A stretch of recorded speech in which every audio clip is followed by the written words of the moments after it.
السلام علیکم ورحمۃ اللہ وبرکاتہ۔ وعلیکم السلام ورحمۃ اللہ وبرکاتہ۔ کیا حال ہے سب کا؟ الحمدللہ، اللہ کا شکر ہے۔ نحمده ونصلی علی رسولہ الکریم، اما بعد فاعوذ باللہ من الشیطان الرجیم، بسم اللہ الرحمن الرحیم۔ رب اشرح لی صدری ویسر لی امری واحلل عقدۃ من لسانی یفقہوا قولی۔ اچھا یہ بتائیے کہ آج کون سی تاریخ ہے؟ جاننا ضروری ہے؟ کیوں؟ نیا سال کا آغاز ہے۔ یہ تو سب کو پتہ ہی ہے کہ اب ہم نئے سال میں داخل ہونے والے ہیں انشاءاللہ۔ نیا سال محرم سے شروع ہوتا ہے، اور محرم کا لفظی معنی کیا ہے؟ حرمت والا، حرام کیا گیا۔ کیا حرام ہے اس میں؟ گویا نیا سال ہمیں کس چیز کی یاد دلاتا ہے؟ امن کی، پیس کی، کہ اس میں مسلمانوں کا جان، مال، آبرو ایک دوسرے پر حرام ہے۔ لیکن کتنی حیرت کی بات ہے کہ اسی مہینے میں ہم سب سے زیادہ ایک دوسرے کی جان، مال، عزت، آبرو حلال کر لیتے ہیں۔ خصوصاً آپ دیکھیں کہ پاکستان میں کیا ہوتا ہے محرم آنے پر، ہر ایک خوف زدہ ہوتا ہے۔ کیوں؟ کیا سوچ کے خوف زدہ ہوتا ہے؟ قتل و غارت ہوتی عام دنوں سے زیادہ، اور ایک دوسرے پر سب و شتم ہوتا ہے۔ سب و شتم کیا ہوتا ہے؟ گالی گلوچ ہوتا ہے، حتیٰ کہ بعض اوقات اس میں صحابہ کرام کو بھی نہیں چھوڑا جاتا۔ عام مسلمانوں کی عزت و آبرو تو اپنی جگہ، لیکن فَلِلَّهِ الْعِزَّةُ وَلِرَسُولِهِ وَلِلْمُؤْمِنِينَ، اور مومنوں میں بھی جو نبی صلی اللہ علیہ وسلم کے ساتھی تھے، ان کی عزت و آبرو ہم سے کہیں زیادہ محترم ہے۔ تو یہ بڑی دکھ اور تکلیف کی بات ہے کہ اس مہینے میں اور اسلامی سال کے آغاز میں جس چیز سے ہمیں سب سے زیادہ پرہیز کرنا چاہیے اور جس سے رکنا چاہیے، ہم وہی کرنے لگتے ہیں۔ عزت و آبرو کے بعد جان، مال، املاک۔ کچھ عرصہ پہلے کراچی میں جس طرح محرم کے مہینے میں دکانیں چلائی گئی، مارکیٹ چلائی گئی، وہ سب بھی آپ کے سامنے ہے۔ اس کی کیا وجہ ہے؟ لوگوں کے پاس علم نہیں۔ بعض اوقات علم ہوتا ہے، لیکن پھر کیا چیز ہوتی ہے کہ عمل نہیں ہوتا؟ اس کی کیا وجہ ہوتی ہے؟ یقین نہیں ہوتا۔ اور دیکھیں، علم اور عمل کے بیچ میں ایک اور چیز ہوتی ہے، اور وہ ہے تقوی، اللہ کا ڈر۔ جس علم کے ساتھ اللہ کا ڈر نہیں آتا، تقوی نہیں آتا، وہ علم عمل میں نہیں بدلتا۔ اسی لیے آپ دیکھیں کہ قرآن مجید کے شروع میں شرط لگا دی گئی، کیا؟ ذالک الکتاب لا ریب فیہ ھدی للمتقین۔ یہ کتاب متقین کو ہدایت دے گی، یعنی جس کے دل میں اللہ کا ڈر ہوگا اس کو ہدایت ملے گی اس کتاب سے۔ اور ہدایت کا معنی آپ کو معلوم ہے نا، کسی کو راہ دکھانا اور اس پر چلانا اور منزل تک پہنچانا۔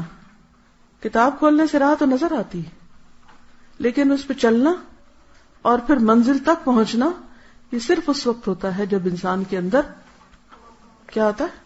تقوی، اللہ کا ڈر۔ اللہ کا ڈر ایسی چیز ہے کہ انسان چاہے سب لوگوں کے بیچ میں ہو، چاہے وہ تنہا ہو، دن میں ہو یا رات میں ہو، اندھیرے میں ہو یا روشنی میں ہو، کہیں بھی ہو، وہ حرام سے بچتا ہے، وہ غلط چیزوں سے بچتا ہے، وہ اللہ کی نافرمانی سے بچتا ہے۔ اور جب تک اللہ کا ڈر نہیں آتا تو بڑے سے بڑا عالم بھی بڑے بڑے غلط کام کرتا ہے، تو لوگ علم کو بدنام کرنے لگتے ہیں، دین کو بدنام کرتے ہیں، قرآن کو بدنام کرتے ہیں کہ دیکھو اس نے قرآن پڑھا اور اس کا عمل نہیں بدلا۔ حالانکہ قرآن نے تو پہلے ہی شرط لگا دی تھی کہ میں اس وقت تمہیں فائدہ دوں گا جب تمہارے اندر اللہ کا ڈر آئے گا، کیونکہ ان تتقوا اللہ یجعل لکم فرقانا، اگر تم اللہ سے ڈرو گے تو تمہارے اندر اللہ فرقان پیدا کر دے گا۔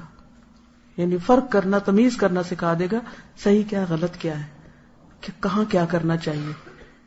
کیونکہ علم پر عمل اصل میں ہے کیا، کہ کس چیز پر کب کہاں کیسے عمل کرے، کس موقع پہ کیا کرے. اسی کا نام حکمت ہے پھر، جو اس سے اگلا درجہ ہے. اور یہ بھی اللہ کس کو دیتا ہے؟ جس کو چاہتا ہے. اور وہ کیا دیکھتا ہے؟ کس کو دوں؟ جس کے اندر طلب ہو، تڑپ ہو. اور وہ طلب تڑپ کس چیز کی؟ کہ اللہ مجھ سے راضی ہو جائے،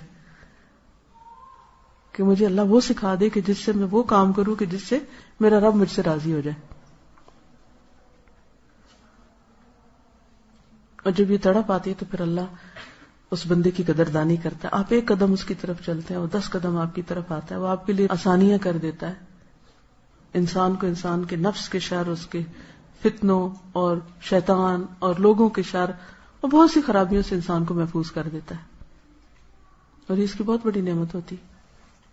تو محرم کی آمد کے ساتھ ہم سب کو پھر ایک بار اس سبق کو دہرا لینا چاہیے اور اپنے ساتھ کچھ عہد و پیمان کرنے چاہیے کہ میں اپنی زبان سے کسی کو بے آبرو نہیں کروں گی، کسی کے ساتھ ایسا معاملہ نہیں کروں گی کہ جس سے دوسرے کی توہین ہو، نہ سامنے اور نہ پیچھے.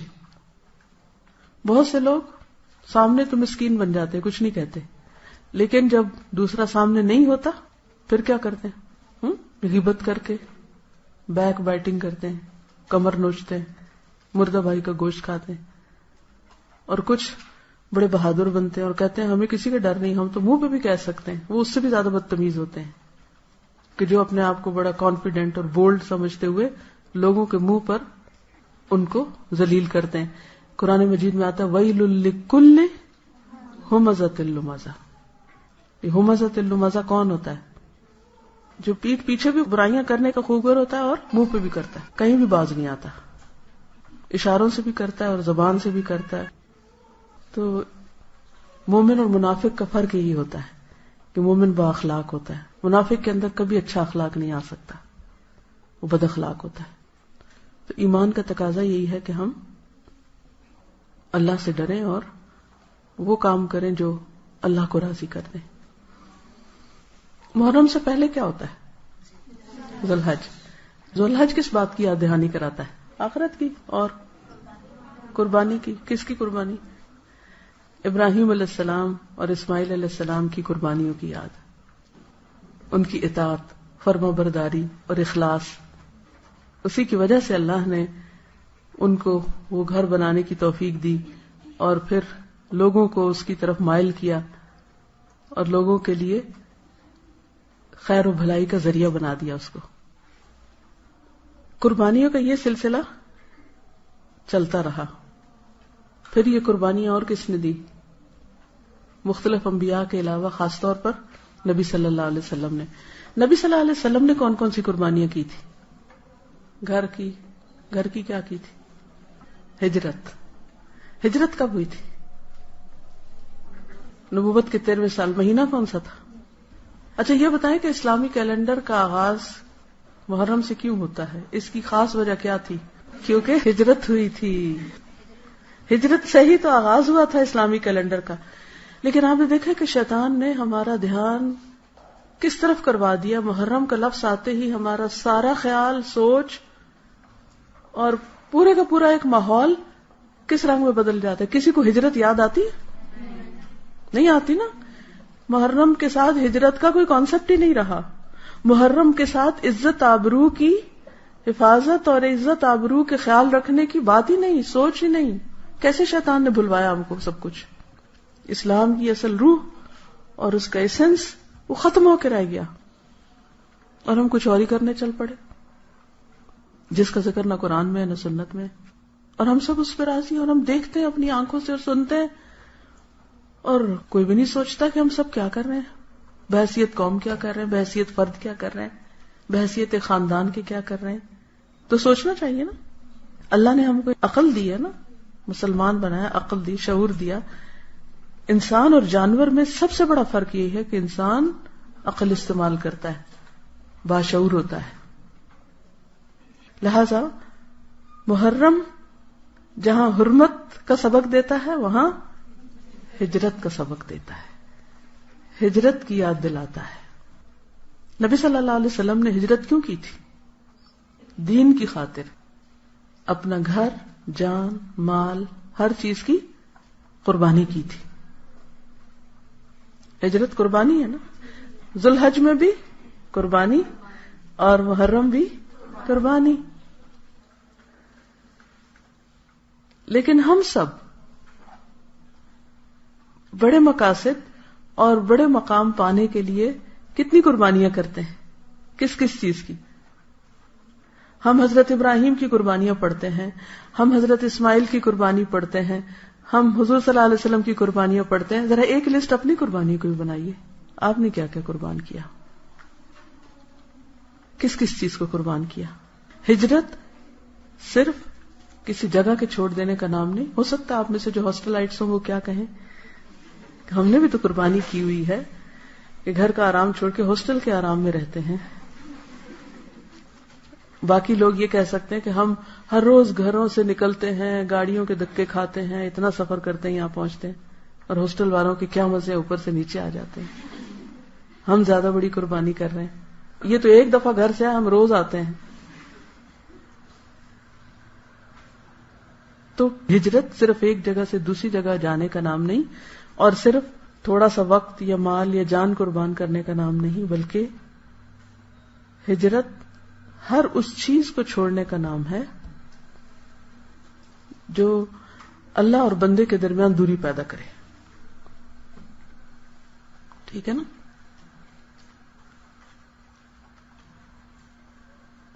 اب آپ خود دیکھیے وہ کون سی چیزیں ہیں جو آپ اور آپ کے رب کے بیچ میں، رب کی یاد میں، اس کے ذکر میں رکاوٹ پیدا کرتی ہیں. خود سوچیے. اب آپ عقل استعمال کیجیے اور بتائیے مجھے. صبح سے آغاز کیجیے. جی، نیند. ہم سے کب پیار ہے، نیند تمہیں پیاری ہے، کس قدر گراں تم پہ صبح کی بیداری ہے. تو نیند کو قربان کرنا، نیند کو چھوڑنا، تاکہ ہم وقت کے اندر نماز پڑھ سکیں، اور اس کی ذمہ داری خود لینا. یہ نہیں کہ ہم دوسروں پہ ڈال دیں، آپ ہمیں جگا دیں. گھروں میں مائیں بیچاری ہلکان ہوتی رہتی ہیں، ایک دفعہ، دو دفعہ، تین دفعہ دروازے ناک ہو رہے ہیں، ہلا رہے ہیں، جگا رہے ہیں. ہاسٹل میں آپ دیکھیں کہ کیا حالات ہیں. کیا واقعی ابھی تک ہم بچے ہیں کہ کوئی ہم کو جگائے؟ ہمیں اپنی ذمہ داری اب خود نہیں لینی چاہیے؟ لینی چاہیے نا، خود جاگنا چاہیے نا. یا ہمارے پاس کوئی جواز ہے نہ جاگنے کا؟ نہیں ہے نا، کوئی بھی نہیں ہے. کوئی یہ نہیں کہہ سکتا میرے پاس الارم کلاک نہیں. پہلے تو لوگوں کے پاس کوئی ایسی گھڑیاں نہیں ہوتی تھی، وہ کیسے جاگتے تھے؟ ایمان کے بل پہ جاگتے تھے نا. اگر آپ کے اندر اللہ کا ڈر ہے اور اللہ کا ذکر کر کے آپ سوتے ہیں، بلیو می، آپ کتنے بھی تھکے ہوئے، اگر آپ اللہ تعالیٰ سے رات دعا کر کے سوئیں کہ اللہ تعالیٰ مجھے اتنے بجے جگا دیں، لازماً آپ جاگ جائیں گے. آپ کی نیت اور ارادہ ہونا چاہیے. اگر ابھی تک بھی آپ کی صبح کی نماز لیٹ ہوتی ہے یا قضا ہوتی ہے، تو اس کا مطلب یہ ہے کہ آپ قربانی کرنا نہیں جانتے، اصل ہجرت نہیں کی ابھی تک آپ نے. تو ہمیں یہ دیکھنا ہے کہ کہاں کہاں ہمیں دین پر عمل کرنے میں مشکل پیش آ رہی ہے. اچھا، جب ہم مشکل کی بات کرتے ہیں نا، ہم ساری باہر کی مشکلات کا ذکر کرتے ہیں. ماحول ایسا ہے، معاشرہ بڑا خراب ہے، فلاں بڑا خراب ہے، ایسا ہو رہا ہے، ویسا ہو رہا ہے، دنیا بھر کی باتیں. اور جو مشکلات ہمارے اپنے اندر ہیں ان کو ہم بھول جاتے ہیں. کچھ ہمارے اپنے اندر رکاوٹیں، کچھ کمپلیکسز ہیں دین پر عمل کرنے سے جو ہم کو روکتے ہیں. مثلا کسی شادی کے موقع پر باحیا لباس پہننے سے کیا چیز روکتی ہے ہمیں؟ اندر کا کمپلیکس نا. کیا کہ لوگ کیا کہیں گے، ہم کو یہ اچھا نہیں سمجھے گا، ہم اس کی نظر میں نہیں جچیں گے، یہ ہمیں بیکورڈ سمجھیں گے، وہ برا بھلا کہے گا. تو یہ لوگ تو باتیں کرتے رہتے ہیں، لوگوں کی باتیں تو باتیں ہی ہوتی ہیں. اصل بات یہ ہے کہ ہم کہاں کھڑے ہیں، ہم نے کیا فیصلہ کیا، ہم نے کیا ڈیسائیڈ کیا. آخر کیا وجہ ہوتی ہے کہ کچھ لوگ ایک چیز سنتے ہیں اور اس کے حسن حصے پر عمل کرتے ہیں اور اس میں وہ استقامت اختیار کرتے ہیں، پکے رہتے ہیں. دنیا ادھر کی ادھر ہو جائے، وہ کہتے ہیں میں نے تو اپنے رب کو ہی راضی کرنا ہے. اور کچھ لوگ ہر ہوا کے جھونکے کے ساتھ ادھر کو گر پڑتے ہیں، سوکھے پتے کی طرح اڑتے رہتے ہیں، کوئی ان کی منزل ٹھکانا نہیں ہوتا. تو ہمیں اپنے آپ کو دیکھنا ہے کہ ہم کہاں کھڑے ہیں. بعض اوقات ہمیں شیطان دھوکہ دیتا ہے، تم نے تو اب حجاب بھی کر لیا ہے اور تم تو اب نماز بھی 5 وقت پڑھنے لگ گئی ہو، اب تو تم بڑی نیک ہو گئی ہو. کسی کا قول ہے کہ بعض لوگ گناہ کر کے جنت میں داخل ہوں گے اور بعض نیکی کر کے جہنم میں. بظاہر دیکھنے میں تو بڑی الٹی سی بات لگتی ہے نا. عام قاعدہ کیا ہے کہ جو نیکی کرے گا وہ جنت میں جائے گا اور جو برا کرے گا وہ جہنم میں جائے گا. لیکن کسی نے کہا کہ نہیں، بعض نیکی کرنے والے جہنم میں جائیں گے اور بدی کرنے والے جنت میں. کیسے؟ اس کی وضاحت ابن القیم الجوزیہ نے کی ہے. وہ کہتے ہیں کہ بعض انسان ایسے ہوتے ہیں باشعور کہ اگر ان سے کوئی غلط کام ہو جائے، کوئی کوتاہی ہو جائے، کوئی برائی ہو جائے، وہ اتنے پشیمان ہوتے ہیں، اتنے نادم ہوتے ہیں، ان کو بار بار اپنے گناہ کا احساس ہوتا ہے اور وہ توبہ ہی کرتے رہتے ہیں. ان کی یہ توبہ ان کو جنت میں لے جاتی ہے، کیونکہ ان اللہ یحب التوابین، اللہ توبہ کرنے والوں سے محبت کرتا ہے. اور تواب فعال کے وزن پر کیا ہے؟ بہت زیادہ توبہ کرنے والے، کہ جو روتے ہیں کہ یا اللہ ہم سے غلطی ہو گئی. اور اس کے لیے پہلی شرط کیا کہ انسان مان جائے کہ مجھ سے غلطی ہوئی. اور یہ ماننا ہی بڑا مشکل کام ہے کہ کوئی کہے کہ ہاں مجھ سے غلطی ہوئی. اکثر آپ نے دیکھو کہ لوگ مانتے ہی نہیں، جھوٹ بول جاتے ہیں یا دوسروں پہ ڈال دیتے ہیں یا تعویل کر لیتے ہیں، غلطی نہیں مانتے. تو توبہ کیسے ہوگی اگر غلطی مانی نہیں؟ یہ بھی کمپلیکس ہے نا اندر کا. اگر انسان فیصلہ کر لے کہ ہاں میں کمزور انسان ہوں، میں کون سا فرشتہ ہوں، مجھ سے تو غلطی ہوگی، ہر ایک سے ہوتی ہے، مجھ سے بھی ہوگی. تو لا الہ الا انت سبحانک، پاک تو صرف تو ہے، انی کنت من الظالمین، میں تو ہوئی خطا کار. تو پھر کیا ہوتا ہے؟ ایسا شخص اپنی ندامت کی وجہ سے، شرمندگی کی وجہ سے، غلطیوں پر رونے کی وجہ سے جنت میں پہنچ جاتا ہے. اچھا، اس کے برعکس دوسرا شخص جس کو اللہ کی توفیق سے کوئی نیکی کا موقع ملا، تو پھر اس نے کیا کیا؟ بڑا خوش فہمی میں مبتلا ہو گیا، میں تو اتنا نیک ہوں، حج کر کے آیا ہوں. یہ ان سب نے تو حج نہیں کیا. واہ کیا ہے، کیا شان ہے، میں نے حج کیا، میں نے صدقہ کیا، میں نے یہ کیا، میں نے وہ کیا، اور وہ اس خوش فہمی میں اپنے اندر بھرا رہے کہ میں بڑا نیک ہوں، اب تو میرے سارے گناہ معاف ہو گئے، اب تو کیا فکر کی بات ہے. یا میں نے کوئی بھی، جیسے روزہ، میں تو روزہ رکھتا ہوں، یہ سارے تو روزہ بھی نہیں رکھتے. انسان دوسروں کو حقیر سمجھنے لگے اور اپنے آپ کو بڑا نیک سمجھنے لگے. کسی کو نماز پڑھتا دیکھے تو کہا اس کی کیا نماز ہے، اس کو تو نماز ہی نہیں پڑھنی ہے، تو میں دیکھو کیسے خشوع خضوع سے پڑھتا ہوں. یہ کتنی بڑی مصیبت ہے کہ جب کسی کو نیکی کی توفیق ہو جاتی ہے تو عموماً شیطان کہاں سے آ کے گرتا ہے؟ کہاں سے گرتا ہے؟ خوش فہمی میں مبتلا کر دیتا ہے، تم بڑے نیک ہو گئے ہو. وہ بار بار خیال ڈالتا ہے کہ تم بڑے اچھے ہو، اور باقی سب. اور چلو اگر یہ نہ بھی خیال ڈالے، یہ خیال ڈالنا ضرور شروع کر دیتا ہے کہ باقی سارے بڑے خراب ہیں. لوگوں کو انسان حقیر سمجھنے لگتا ہے اور یہاں سے تکبر آ جاتا ہے. اور جس کے دل میں رائی کے دانے برابر تکبر ہو، جنت میں نہیں جائے گا. کتنی خطرناک بات ہے. پھر کیا کرنا چاہیے؟ ہمیشہ اپنی غلطیوں پہ نظر رہے اور دوسروں کی اچھائیوں پہ نظر رہے کہ اس کے اندر یہ کتنی اچھی خوبی ہے. اگر ہم ہر ایک کے ساتھ ایسے ہی معاملہ کریں گے نا کہ اس کی اچھائیاں دیکھیں گے، یقین کریں ایک تو اپنا دل بڑا ٹھنڈا رہے گا، جس کو آپ دیکھیں گے خوش ہو جائیں گے.